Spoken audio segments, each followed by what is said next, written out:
Olá, boa noite.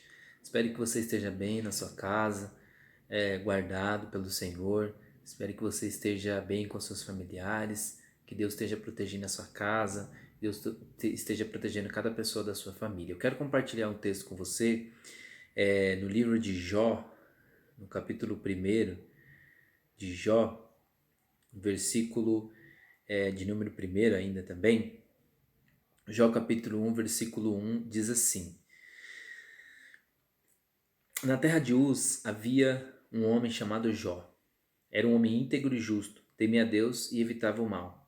Tinha ele 7 filhos e 3 filhas, e possuía 7.000 ovelhas, 3.000 camelos, 500 jumentas de boi, 500 jumentos e muita gente em seu serviço. Era o homem mais rico do Oriente. Seus filhos costumavam dar banquetes em casa, uma de cada vez, e convidava suas 3 irmãs para comerem e beberem com eles. Terminando o período de banquetes, Jó mandava chamá-los e fazia com que se purificassem.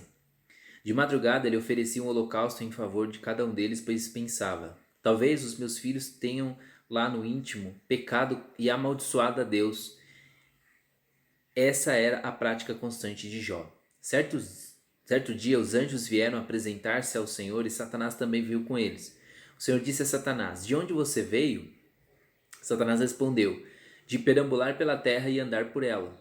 Então disse o Senhor a Satanás: reparou meu servo Jó?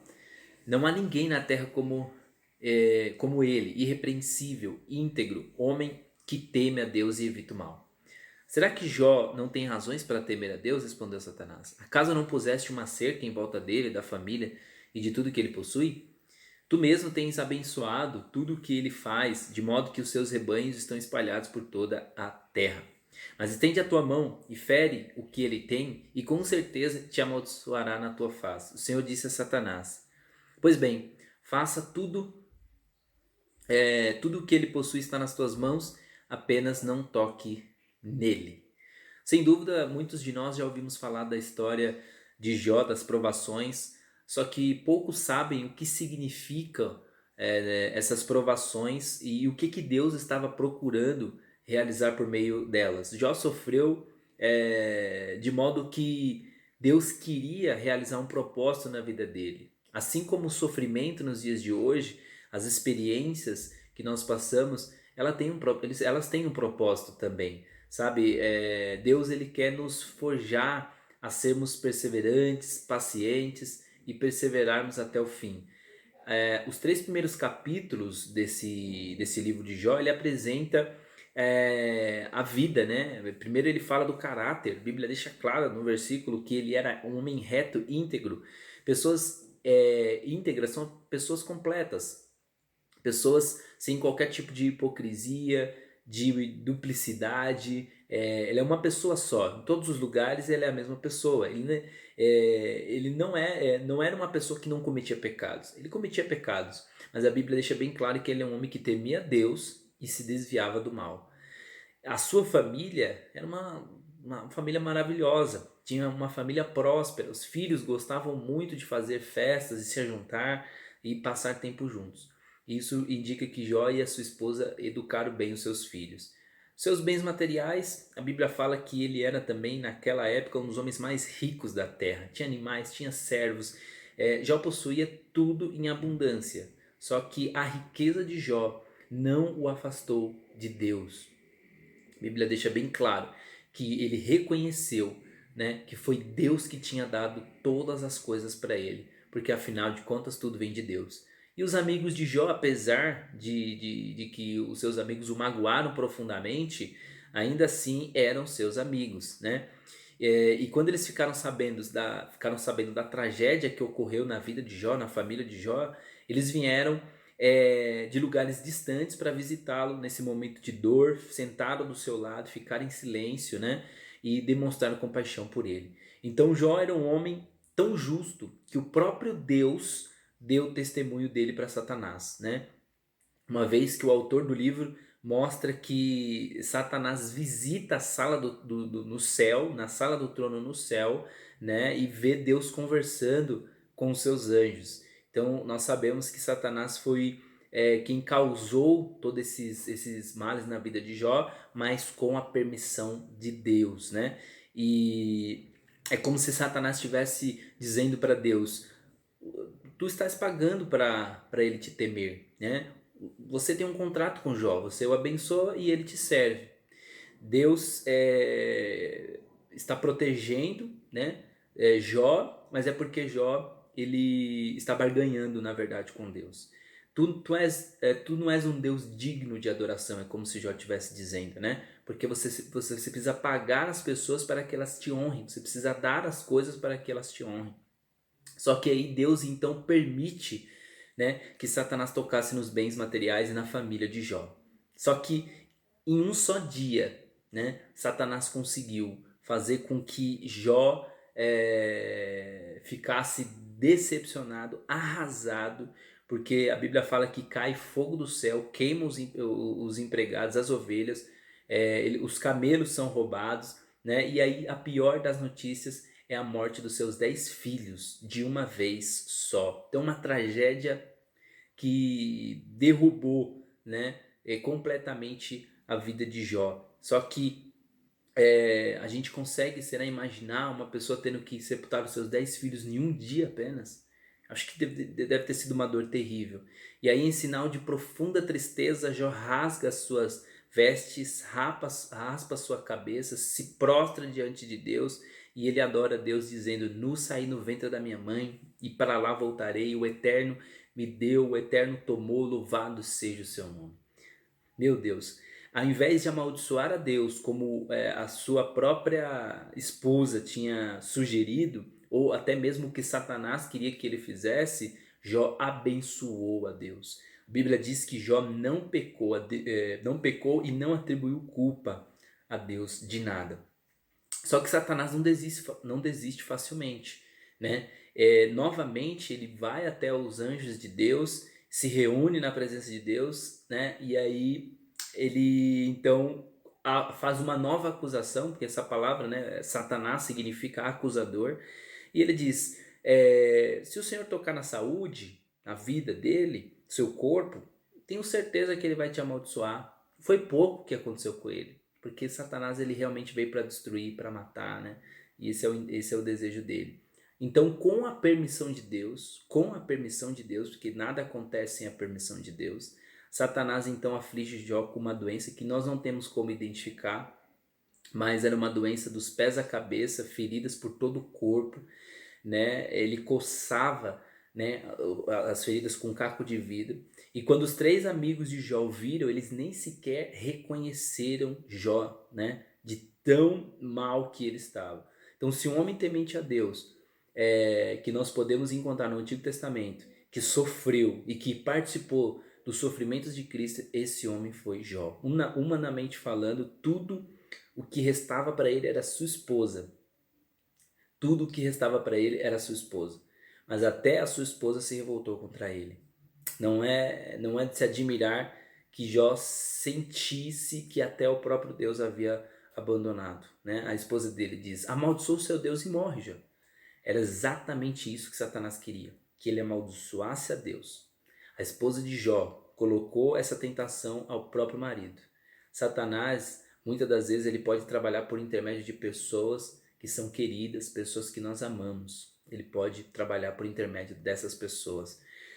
Claro que ela estava errada, mas se a gente for justo, vamos entender a situação da esposa dele. É como se ela estivesse dizendo: perdi meus 10 filhos, toda essa desgraça me sobreveio sobre nós. Por que Deus não matou Jó de uma vez? Por que Deus permite ele sofrer tanto dessa maneira? É como se ele estivesse dizendo: Jó, era melhor que Deus te matasse do que você continuasse vivo vendo todo esse sofrimento.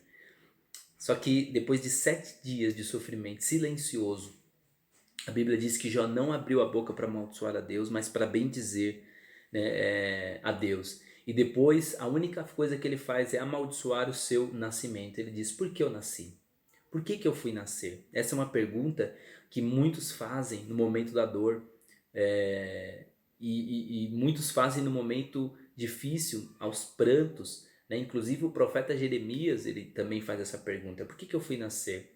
Jó ele encerra a sua maldição repetido 4 vezes. Por quê? Essa é a pergunta que somente Deus é capaz de responder. Quantas das vezes nós vemos pessoas que perdem entes queridos e a pergunta que eles fazem é por quê? Só que ninguém tem resposta aqui na Terra. Tem coisas que na Terra não há respostas. Só Deus pode responder. Porque é fácil perguntar por quê, mas é difícil dar a resposta. Tem hora que nós não temos resposta. Não há nada de errado em perguntar, desde que nós não pensemos que Deus deve para nós uma resposta. Deus não nos deve respostas. Até mesmo Jesus perguntou para Deus lá na cruz: Deus meu, por que me desamparaste? Ou por que me abandonaste? Jesus não teve resposta quando ele estava lá na cruz. Ele simplesmente perguntou e não houve resposta. Tem uma frase muito interessante do Matthew Henry que diz: o Deus de Israel, o Salvador, é por vezes um Deus que se esconde, mas nunca um Deus que se ausenta.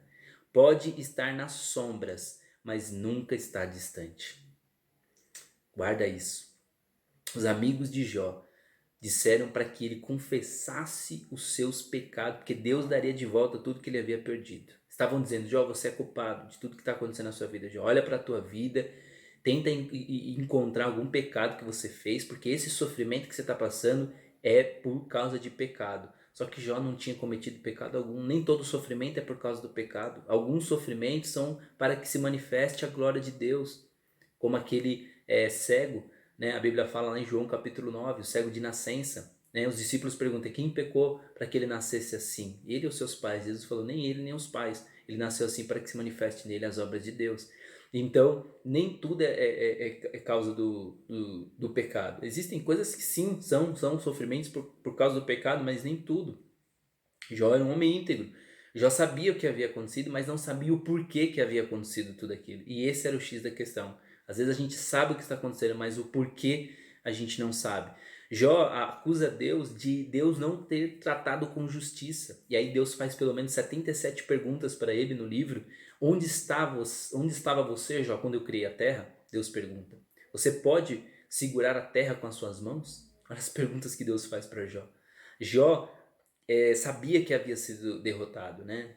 Não havia meio de se defender diante de Deus. Aí Jó então se humilha diante de Deus, diante do Senhor, reconhece, né, o poder, a justiça, a execução dos planos de Deus, e ele percebeu que tudo que Deus fazia era certo, que o ser humano deveria aceitar pela fé todas as coisas de Deus, né? Disse Jó ao Senhor: eu não sou capaz de responder às suas perguntas. Só me resta confessar o meu orgulho, me humilhar e me arrepender. A Bíblia diz que Jó então se humilha no pó, na cinza, ele reconhece o seu pecado. Ele diz: antes eu só te conhecia de ouvir falar, mas os meus olhos agora eles podem te ver. Então Deus estava restaurando a vida dele quando ele se humilha.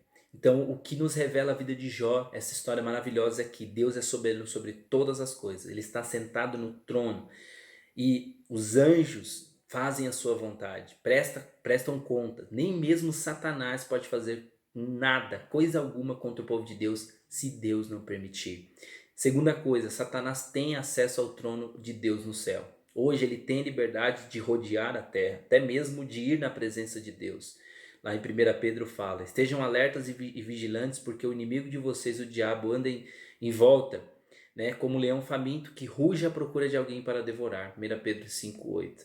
Terceira coisa, ao contrário de Satanás, Deus não encontrou nada, qualquer culpa em Jó. A palavra Satanás significa adversário, né, aquele que se opõe à lei, o acusador. Né? Trata-se de uma cena no tribunal em que Deus e Satanás dão os vereditos diferentes de Jó. Deus não tem acusação e Satanás tem acusação. E a vida de Jó foi um campo de batalha em que as forças de Deus e as forças de Satanás guerreavam espiritualmente para decidir uma questão.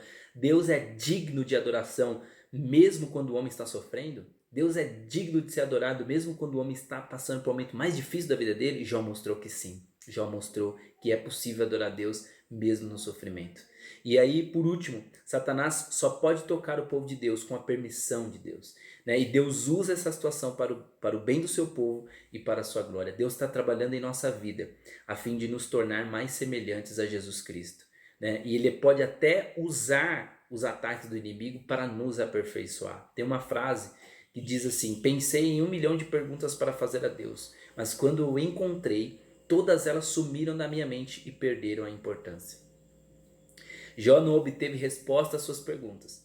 As respostas têm o seu lugar, mas quando a situação está difícil, somente Deus pode resolver. Somente Ele pode penetrar no sofrimento, pode entender, né, a nossa dúvida e a nossa ignorância. Somente Deus, tem coisas que somente Deus pode responder. Jesus também sofreu injustamente, né? Então, o papel do inimigo no sofrimento é nos fazer acusar a Deus, a questionar a Deus. Só que é possível, Jó nos mostrou que é possível, mesmo no sofrimento, nós adorarmos a Deus. E para concluir, quero dizer para você que Deus ele sempre escreve o último capítulo. Portanto, não precisamos ter medo. Nós podemos crer que Deus fará tudo aquilo que é certo. Por mais dolorosa que seja essa situação que você esteja passando. A maior bênção de Jó não foi reaver ou ter de volta as suas riquezas, nem construir a sua família e o seu círculo de amigos. A maior bênção de Jó foi entender que mesmo na dor é possível Deus ser adorado, é possível Deus ser honrado. A maior bênção foi ele reconhecer quem Deus era de verdade e compreender o modo de Deus trabalhar de maneira mais profunda. Tiago, ele escreve lá no seu livro em Tiago 5,11: eis que temos por felizes os que perseveram firmes. Tendes ouvido da paciência de Jó e vistes que o Senhor lhe deu, porque o Senhor é cheio de eterna misericórdia e compassivo. Em Hebreus 12,11 ele diz: toda disciplina, com efeito, no momento não parece ser motivo de alegria, mas de tristeza, e depois, entretanto, produz fruto pacífico aos que têm sido por ela exercitados fruto de justiça. E para terminar, tem uma frase que diz: em toda a história de Jó, vemos a paciência de Deus e a persistência do ser humano. Quando essas duas coisas agem de maneira solidária, o resultado é inequívoco. O ouro sai do fogo e a coroa da vida é entregue. Não importa o que Deus permita que esteja acontecendo na sua vida, sempre existe um depois. Sempre existe um depois. Ele escreve o último capítulo e isso faz com que o resto vale a pena. Portanto, seja paciente. Deus sempre escreve o último capítulo.